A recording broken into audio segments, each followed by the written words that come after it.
Hello friends, तो आज हम बात करने वाले हैं संसाधन के बारे में। सबसे पहले देखा जाए संसाधन है क्या।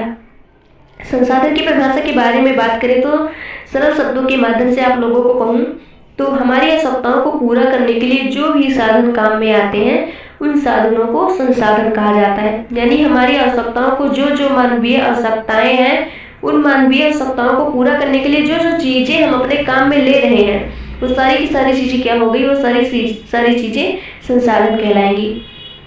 हम इस परिभाषा को कैसे लिखें? अपने आसपास की चारों ओर एक नज़र उठाकर दौड़ो। आप लोग विद्यालय के अंदर बैठे हो तो लिखने के लिए पेन काम में ले रहे होंगे, पढ़ने के लिए पुस्तक काम में ले रहे हैं, बैठने के लिए बेंच काम में ले रहे हैं। और अभी आप और हम आपस में संवाद कर रहे हैं, वह संवाद किसके माध्यम से हो रहा है? मोबाइल के माध्यम से। तो ये सारी चीज़ें क्या हो गई, जो आपकी आवश्यकताओं को पूरा कर रही है, ये सब हमारे संसाधन हो गए। तो चलिए अपने परिभाषा की तरफ आते हैं।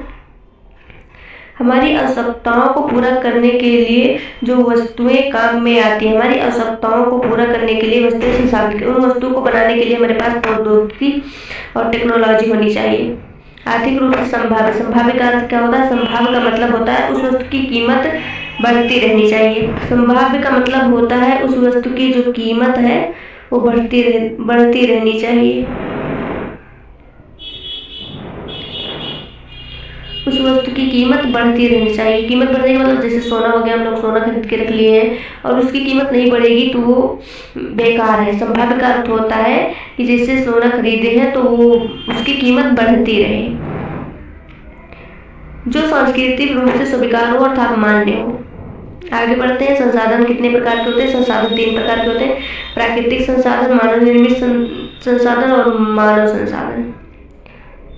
बात करें प्राकृतिक संसाधन की तो जो सीधा प्रकृति से प्राप्त हो उसे प्राकृतिक संसाधन कहते हैं, जैसे हवा, पानी, जंगल, चट्टानें, धातुएं आदि। ये सारे के सारे संसाधन क्या है? प्राकृतिक संसाधन है।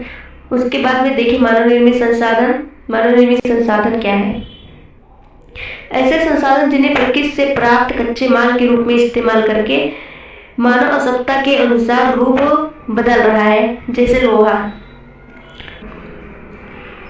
को मनुष्य ने नहीं बनाया है, प्रकृति ने बनाया है, लेकिन प्रकृति से प्राप्त उस कच्चे लोहे को मनुष्य ने लिया और उसे कारखानों के अंदर ले जाकर उसका रूप परिवर्तन करने का कार्य किया। तो ये हो गया मानव निर्मित संसाधन। बात करें मानव संसाधन की, जब मानव दूसरों की आवश्यकताओं को पूरा करने के लिए सक्षम हो जाता है तो उसे मानव संसाधन कहा जाता है। जैसे डॉक्टर, अध्यापक, इंजीनियर आदि, ये सब क्या कर रहे हैं? तो ये सब दूसरे मनुष्यों की आवश्यकताओं को पूरा कर रहे हैं। तो ये जब दूसरे मनुष्यों की आवश्यकताओं को पूरा करने वाले मानव संसाधन में आएंगे और ये दूसरे